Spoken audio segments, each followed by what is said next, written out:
Setelah sebelum sempat melambung tinggi hingga mencapai Rp100.000 per kilo, kini harga cabai merah di Musi Banyuasin mulai berangsur turun di kisaran harga Rp75 hingga Rp80.000 per kilonya.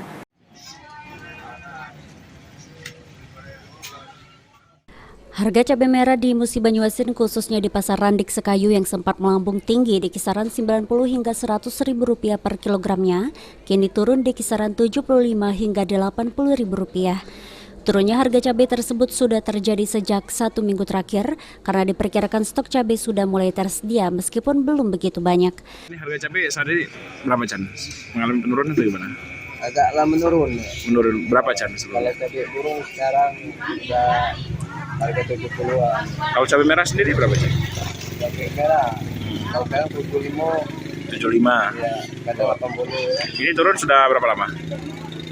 Lumayan, sudah lama. 1 minggu? Sekitar itulah, kurang lebih lah. Sekitar 1 minggu sudah ya. Ini stok sendiri di pasar gimana? Stok banyak atau gimana? Stok nggak terlalu banyak, oh. Udah terlalu banyak, Iya. tapi harga udah turun ya. Iya, nggak normal lah. Walaupun sudah turun, pedagang masih mengeluhkan sepinya pembeli karena masih terpengaruh harga cabai yang tinggi beberapa bulan lalu, sehingga pembeli enggan membeli cabai dengan jumlah yang banyak dan berdampak turunnya omset pedagang cabai. Ruzi Iskandar, PAL TV.